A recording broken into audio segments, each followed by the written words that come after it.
Ok, shalom, peuple de Dieu, soyez richement bénis. Euh, je vais prier le Seigneur. Dieu d'éternité, je loue ton nom ce matin encore pour la grâce que tu m'accordes d'être sur cette plateforme afin de partager ta parole. Oh Seigneur Jésus, que tu es merveilleux. Tu es le Dieu insondable, le Dieu d'amour, le Dieu grand, le Dieu glorieux. Malgré ta grandeur, ton excellence, il t'a quand même plu de nous choisir, nous des moins que rien. Qui sommes-nous, Seigneur? Et tu as décidé de marcher avec nous. Oh, reçois la gloire, Seigneur. Merci pour tout ce que tu fais pour nous, Jésus. Alors ce matin, tu m'as renouvelé le souffle de vie, redonné la force. Et certainement, c'est la même chose que tu as fait, que tu feras pour mes bien-aimés frères et sœurs. Alors, Seigneur, nous voulons simplement nous mettre autour de ta parole. Viens, assiste-nous, parle à nos cœurs, bénis nos âmes, reçois simplement la gloire dans le nom de Jésus-Christ. Amen. Ok, que le Seigneur vous bénisse encore une fois. Euh, je le loue et je l'élève pour tout ce qu'il fait pour nous, son peuple. C'est vrai que le chemin par lequel il est en train de nous faire passer est difficile et dur. Ça peut sembler être impossible, mais comme c'est lui qui est devant, il est dit, et nous le croyons, qu'il est notre berger. Et parmi tous les bergers, il est le meilleur et le bon. Et quand il conduit, et quand on le suit, on arrivera toujours à bon port. Amen. Suivons-le. J'encourage un frère, j'encourage une sœur. Ne sois pas fatigué de la marche. Ne jette pas l'éponge. Continue par avancer. Suivons le Maître. Nous arriverons. Qu'il vous bénisse richement. Alors ce matin, je n'ai rien d'autre à apporter si ce n'est m'inscrire dans la continuité de ce qu'il est en train de nous dire depuis hein, le début de l'autre semaine. Ça fait le lundi passé déjà une semaine, jour pour jour. Et tout au long de la semaine qui est passée, il est revenu. Nous sommes restés dans ce sujet parce qu'il est pressé pour déverser sur nous ces grandes et riches bénédictions. Il veut nous faire avancer. Tout est déjà mis en place. Mais il attend que nos cœurs soient prêts. Alléluia. Alors depuis là, il est en train de nous parler de nos cœurs. C'est une œuvre en profondeur qu'il est en train de faire. Et c'est une œuvre sérieuse. Il veut que nos cœurs soient totalement brisés. Pas un brisement partiel, comme on était revenu là-dessus hier au culte. Il veut que nos cœurs soient totalement brisés de sorte que l'humilité, la vraie, et la douceur, la vraie, puissent se reposer dans nos cœurs. Car ce sont ces gens de cœur qui l'agréent. Parce que nous voulons être des hommes et des femmes selon son cœur, comme David l'a été. Alléluia. Alors permettez-moi de lire rapidement deux portions des Saintes Écritures. Je suis dans l'Évangile selon Matthieu, J'ai posté ces deux versets déjà sur la plateforme. L'évangile selon Matthieu, le 18e chapitre, à partir du verset 3, on lit ce qui suit. C'est le maître qui parle. Il dit, je vous le dis en vérité, si vous ne vous convertissez pas, si vous ne vous convertissez, et si vous ne devenez comme les petits-enfants, vous n'entrerez pas dans le royaume des cieux. Le maître est formel, il conditionne l'entrée dans le royaume des cieux au fait numéro 1 de se convertir. Alléluia. Numéro 2, de devenir comme les petits-enfants. Oh mon Dieu. Et il continue au verset 4 en disant, il dit, c'est pourquoi quiconque se rendra humble comme ce petit enfant, il sera le plus grand dans le royaume des cieux. Alléluia. En fait, quel est le contexte?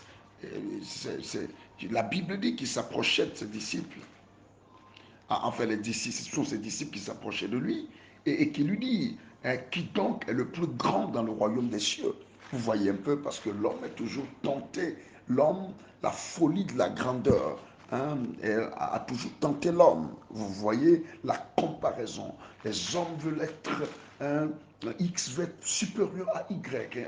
Et l'homme essaie toujours d'établir des critères pour pouvoir surpasser l'autre. Voyez-vous? Et ça, c'est l'esprit humain corrompu. Et quand ils se sont approchés du maître pour lui poser cette question, la Bible dit, le maître en tant que sage enseignant, un enseignant chevronné, la Bible déclare qu'il a appelé un petit enfant et le plaça au milieu d'eux. Ce n'est pas à côté d'eux, mais au beau milieu d'eux. Il l'a placé. Peut-être qu'ils ont fait un cercle, ils étaient ensemble. Donc il a pris un petit enfant et il l'a placé au milieu d'eux. Et il a dit, c'est pourquoi quiconque se rendra humble comme ce petit enfant sera le plus grand dans le royaume des cieux. Alléluia. Pour nous dire que la vraie grandeur, c'est l'humilité. Pas n'importe quelle humilité, pas une humilité fabriquée, pas une humilité artificielle, mais la vraie humilité.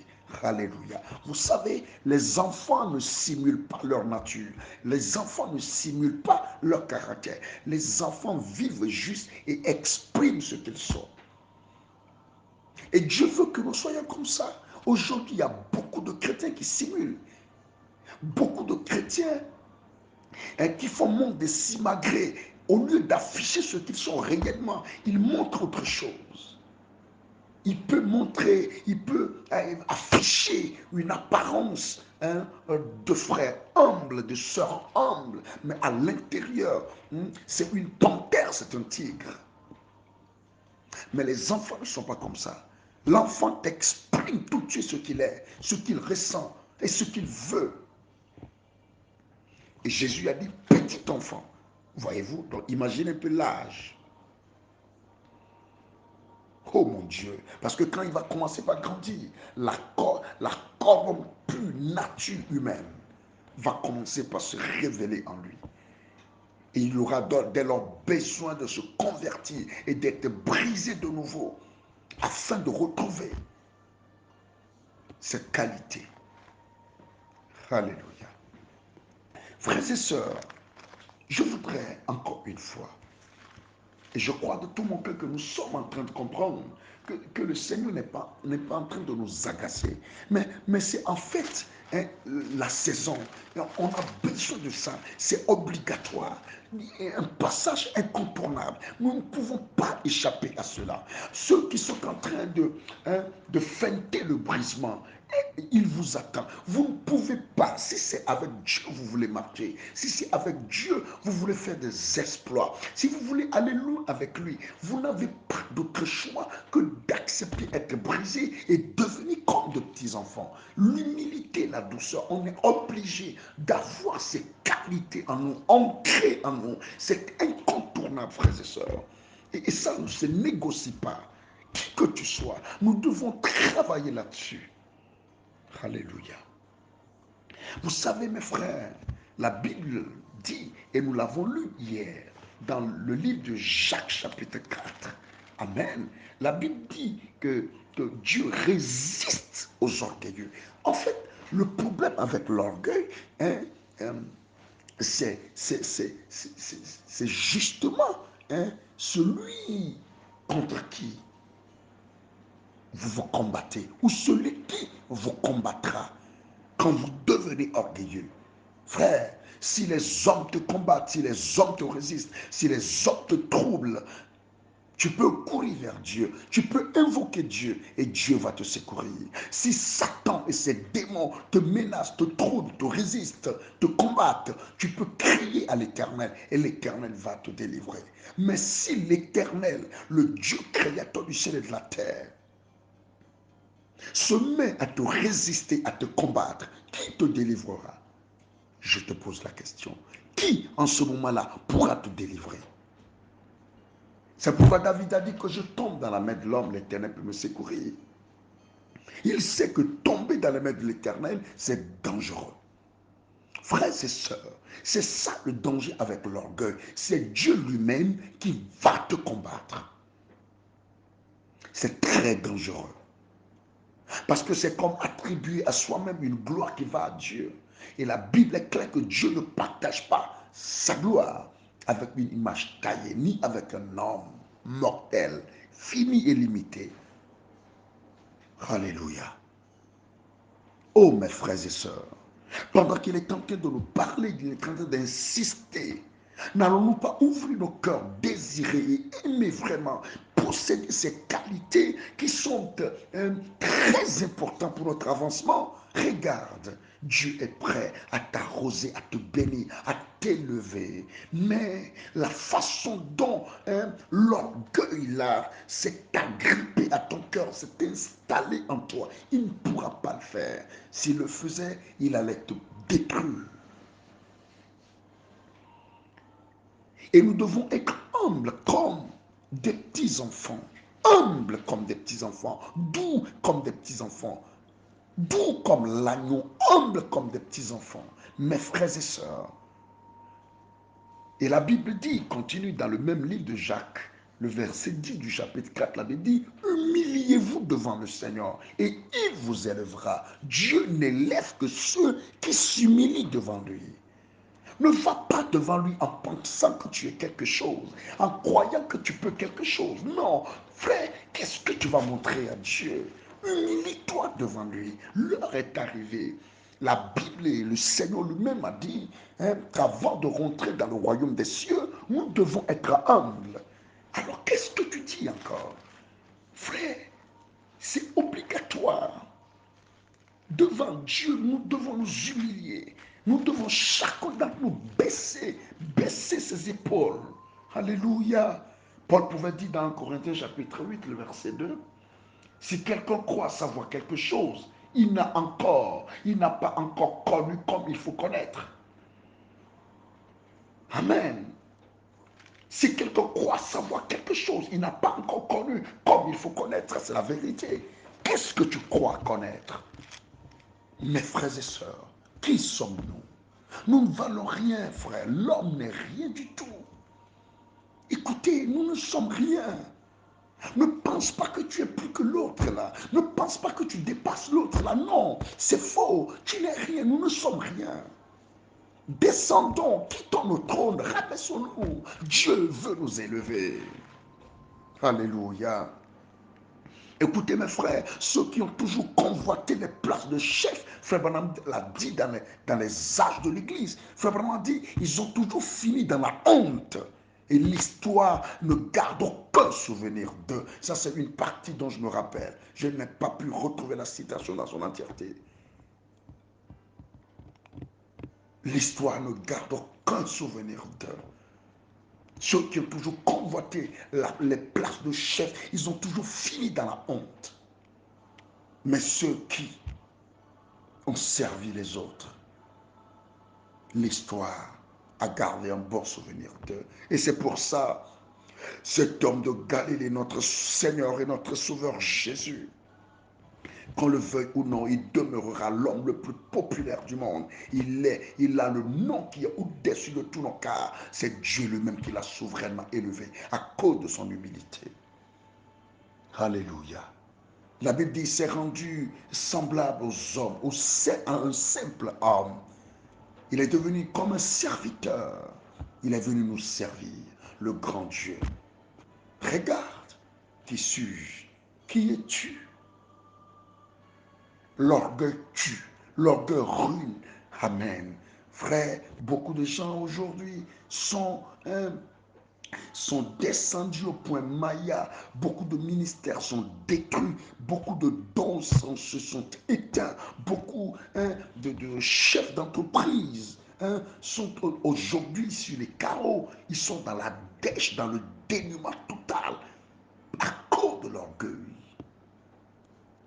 C'est un virus qu'il faut combattre. Regardez comment est-ce que le monde s'est acharné contre le coronavirus. L'orgueil est dangereux. Et il est un poison mortel silencieux. Si c'est l'adultère, les gens vont voir et crier. Mais lui, il est calme et il ruine. Haïssez-le et aimez l'humilité. Alléluia. Je sais que dans ce monde moderne, les gens n'aiment pas souvent ça. Mais vous savez, ce sont des vérités clés fondamentales, incontournables. Nous le devons obligatoirement. Si c'est vraiment le Dieu d'Israël que nous servons, obligatoirement. Mes frères et sœurs, regardez ceci. Ne faisons pas comme. C'est pourquoi je lance l'appel à l'époux du Seigneur. Soyons humbles de cœur comme Esther. Ne faisons pas comme la reine Vasti, orgueilleuse qu'elle était. Le roi l'appelait, elle a refusé. Orgueilleuse qu'elle était, elle a refusé l'appel du roi.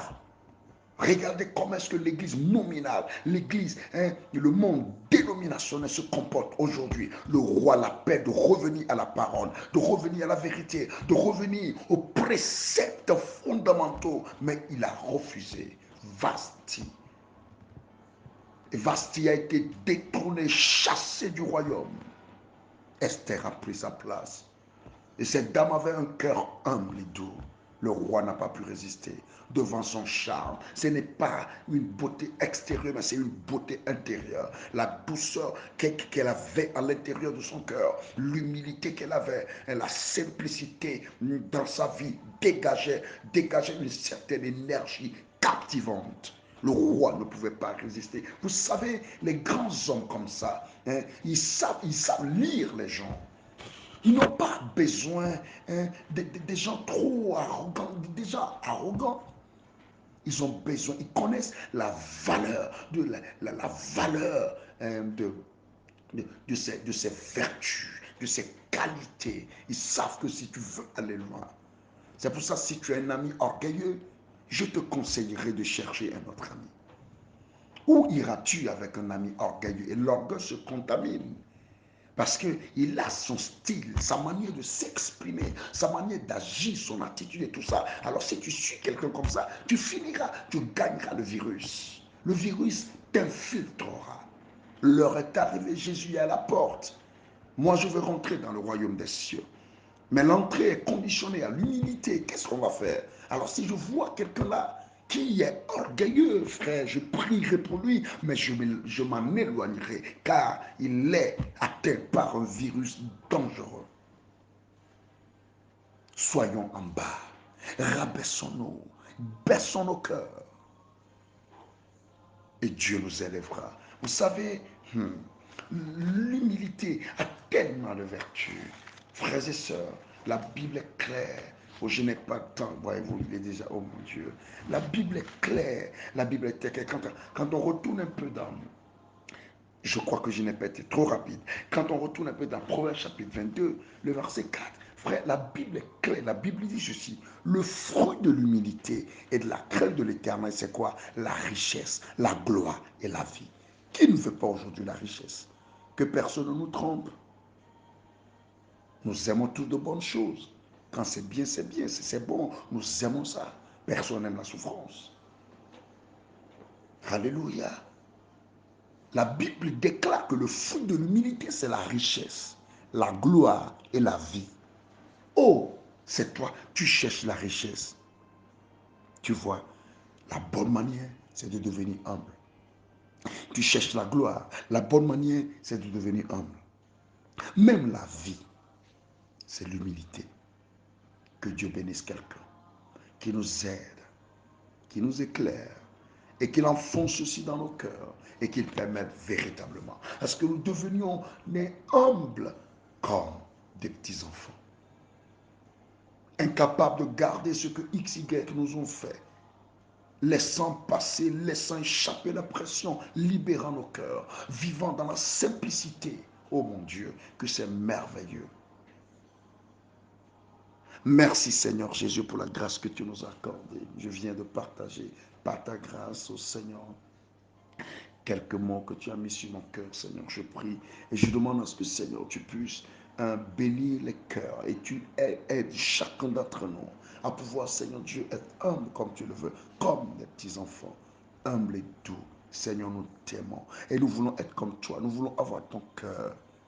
Assiste-nous. Bénis-nous cette semaine nouvelle qui a démarré. Reçois simplement la gloire dans le nom de Jésus-Christ. Maranatha, Jésus revient bientôt. Je vous aime, je vous aime. Shalom.